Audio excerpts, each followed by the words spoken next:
दोस्तों, चुनावी साल है और आज मोदी सरकार के दूसरे कार्यकाल का आखिरी बजट वित्त मंत्री निर्मला सीतारमण ने पेश किया। चुनावी साल को देखते हुए उम्मीद लगाई जा रही थी कि बजट में इस बार कुछ खास होगा, लोगों को कुछ राहत मिलेगी, लेकिन मोदी सरकार के आखिरी बजट ने लोगों को मायूस कर दिया। चुनावी साल होने के बावजूद लोगों की उम्मीदों पर परंपरा भारी पड़ी। बजट में इनकम टैक्स के स्लैब में कोई बड़ा बदलाव नहीं किया गया। टैक्स के कारण हमारा यानी आम आदमी का बजट भले ही गड़बड़ा जाए, सरकार का बजट नहीं गड़बड़ाना चाहिए। नमस्कार दोस्तों, मैं हिमांशी कश्यप आपके साथ। आप देख रहे हैं जनता की आवाज। आगे बढ़ने से पहले इस वीडियो को लाइक करें, शेयर करें और अगर पहली बार जनता की आवाज न्यूज चैनल को देख रहे हैं तो चैनल को सब्सक्राइब भी करें और घंटी जरूर बजाएं, चैनल की भी और सरकार की भी। आज की नेशनल मीडिया के मुकाबले में जनता का साथ दीजिए और उसकी ताकत बनिए, जनता की आवाज बनिए और हो सके तो इसके लिए चैनल को ज्वाइन भी करें। दोस्तों, इस ठंडे मौसम में वित्त मंत्री निर्मला सीतारमण ने देशवासियों की उम्मीदों पर ठंडा पानी फेर दिया। वित्त मंत्री ज्ञान, गरीब, युवा और नारी की बात करती है, लेकिन उन्होंने इन सब के लिए कुछ नहीं किया। पिछले 10 साल में जो वादे उनकी ओर से किए गए वे पूरे नहीं किए जा सके। पिछले 10 साल में सिर्फ जुमलेबाजी हुई, बढ़िया नारे आए, अच्छी कैच करने वाली पंचलाइन्स आई, बड़े विज्ञापन भी दिए गए, मगर असल में कुछ नहीं हुआ। बीते साल में किसानों, श्रमिकों, युवा और महिलाओं के लिए कोई प्रोग्राम नहीं हुआ। क्या सरकार ने एफडीआई में सुधार, निवेश लाने और रोजगार को बढ़ाने लाने के लिए कुछ किया? प्रधानमंत्री नरेंद्र मोदी ने कल यानी 31 जनवरी को कहा कि पूर्ण बजट भी वही पारित करेंगे, यानी उनको इस बात का पूरा यकीन है कि वह सत्ता में वापस आ ही जाएंगे। सरकार ने हालांकि इसका क्लेवर चुनावी ही रखा और कई ऐसी घोषणाएं की है जो पहले से चली आ रही है। योजनाओं का विस्तार ही है। महिलाओं, किसानों, युवाओं को अपना लक्षित वर्ग सरकार ने कई बार बताया है और इसलिए सरकार ने इस बजट में भी उनको ही ध्यान में रखा है। दोस्तों, बजट सरकार का निर्धारित लेखा जोखा होता है कि आपकी कितनी आय है और कितना खर्च आप किधर करेंगे। आय तो निर्धारित होती है, लेकिन एक्सपेंडिचर फ्यूचर प्लान यानी भविष्य की योजना से तय होता है।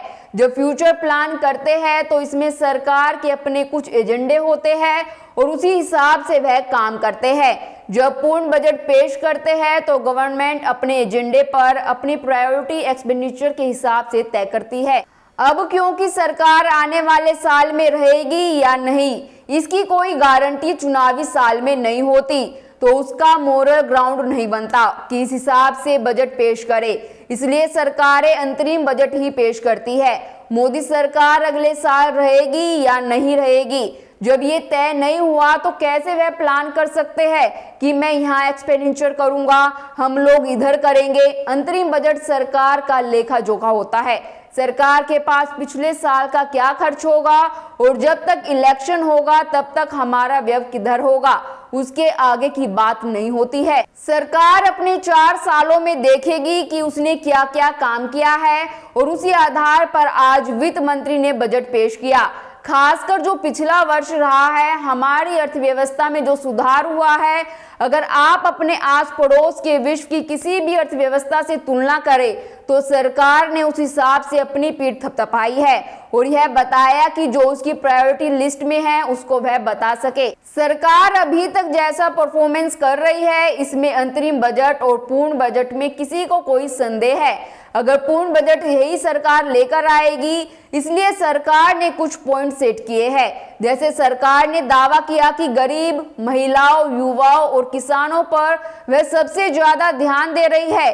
पिछले 10 वर्षों में सरकार ने 25 करोड़ लोगों को बहुआयामी गरीबी से बाहर निकाला है, इसका भी सरकार ने काफी प्रचार किया है। डायरेक्ट बेनिफिट ट्रांसफर का भी सरकार ने काफी उल्लेख किया है। किसानों को अन्नदाता बताते हुए 11.8 करोड़ किसानों को पीएम किसान सम्मान निधि योजना का लाभ मिला, यह भी सरकार ने बताया। 4 करोड़ से अधिक किसानों को फसल बीमा योजना का फायदा मिला है। वित्त मंत्री ने किसी नए टैक्स का या टैक्स स्लैब में बदलाव का ऐलान नहीं किया। इसका मतलब ये है कि सरकार ने आयात शुल्क सहित प्रत्यक्ष और अप्रत्यक्ष करों के लिए समान कर दरों को बनाए रखने का प्रस्ताव सरकार ने किया है। हालांकि सरकार की ओर से इस बजट में इनकम टैक्स देने वालों को कोई राहत नहीं मिली है। पहला नॉमिनल जीडीपी है, जो आपका करंट प्राइस यानी अभी के मूल्य पर जो भारत की अर्थव्यवस्था का विकास है या कुल आकार जो अर्थव्यवस्था का उसकी ग्रोथ देखे तो बाकी किसी भी देश से हमारी अर्थव्यवस्था काफी बेहतर स्थिति में है। ऐसा नहीं कि हम डबल डिजिट में बहुत ज्यादा विकास कर रहे हैं, लेकिन अगर पूरे समय का आकलन करें तो उसमें हम लोग काफी बेहतर स्थिति में हैं। सरकार ने इस चीज को हाईलाइट किया कि हमारा जो नॉमिनल जीडीपी जो है अभी फिलहाल 10 से 12% के आसपास है और यह जारी रहेगा, तो इससे काफी फायदा होता है। ग्रोथ होते ही जो लोग बेरोजगार होते हैं वे बेरोजगार हो जाते हैं, तो कुल मिलाकर अर्थव्यवस्था में ये सबसे जरूरी बात है और इसी को सरकार ने दिखाया भी है। सरकार का पब्लिक एक्सपेंडिचर, खासकर कैपिटल एक्सपेंडिचर, ऐसे इन्वेस्टमेंट जो आपको बाद में रिटर्न दे, उससे आपको सर्विसेज मिल पाए, उस पर गवर्नमेंट का बहुत ज्यादा फोकस हुआ है। और 2014 से लेकर जब से बीजेपी की सरकार आई है, पहली बार 3 गुना बढ़ोतरी हुई है, लगभग 3 गुना। मतलब डाटा में देखें तो 16.6 ट्रिलियन रुपए था पूंजीगत व्यय 2014 में, और वह अभी बढ़कर पिछले साल तक 46 ट्रिलियन को पार कर गया। जीएसटी में शुरू में तकलीफ हुई, लेकिन आज हम उसका परिणाम देख रहे हैं। गवर्नमेंट का जो कलेक्शन है वह बेहतर हुआ है। ये सारी बातें इस बजट में दिखी है। भारत जैसे देश में हमेशा से एक चीज होती आई है कि यहाँ पर सरकार का व्यय सरकार के राजस्व से ज्यादा रहा है। कई बार इस पर कमेटी भी बनी जिसने इस पर नियंत्रण करने की बात की। चूंकि कर्ज बढ़ता चला जाता है, उसके बढ़ने के बाद कंट्री की क्या हालत होती है वो सभी को पता है। दोस्तों, वित्त मंत्री ने बजट भाषण की शुरुआत जिस हिसाब से की थी, वहीं उन्होंने अपने पूरे भाषण में कहा, महिलाओं पर जोर देते हुए उन्होंने यह बताया कि अब तक 1 करोड़ लखपति दीदियां बन चुकी है। 9 करोड़ महिलाएं 83 लाख हेल्प ग्रुप से जुड़ी हुई है। लखपति दीदी का लक्ष्य बढ़ाकर 2 करोड़ से 3 करोड़ कर दिया गया है। सरकार के दूसरे लक्षित वर्ग किसानों के लिए भी सरकार ने अंतरिम बजट में ही कई बड़े ऐलान किए। डेयरी किसानों की मदद के लिए सरकार की ओर से योजना बनेगी। पीएम संपदा योजना का उल्लेख करते हुए वित्त मंत्री ने बताया कि इससे अब तक 38 लाख किसानों को लाभ हुआ है। मत्स्य पालन के लिए मोदी सरकार ने अलग विभाग बनाया और पीएम मत्स्य योजना से 55 लाख नए रोजगार मिलने की संभावना है। युवाओं के लिए कौशल विकास पर जोर दिया जा रहा है। इंफ्रास्ट्रक्चर के विकास पर जोर है।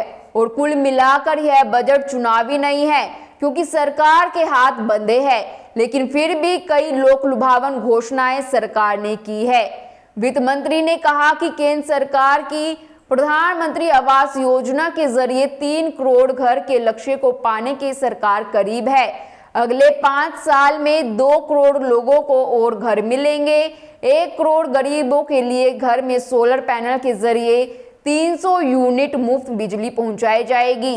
दोस्तों, बजट को लेकर सपा चीफ अखिलेश यादव ने कहा कि कोई भी बजट अगर विकास के लिए नहीं है और कोई भी विकास अगर जनता के लिए नहीं है तो वो व्यर्थ है।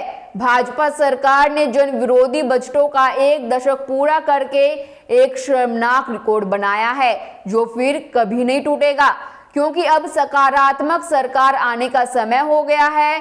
यह भाजपा का विदाई बजट है। आपकी इस बजट को लेकर क्या राय है, हमें कमेंट कर जरूर बताएं और बाकी खबरों के लिए देखते रहिए जनता की आवाज।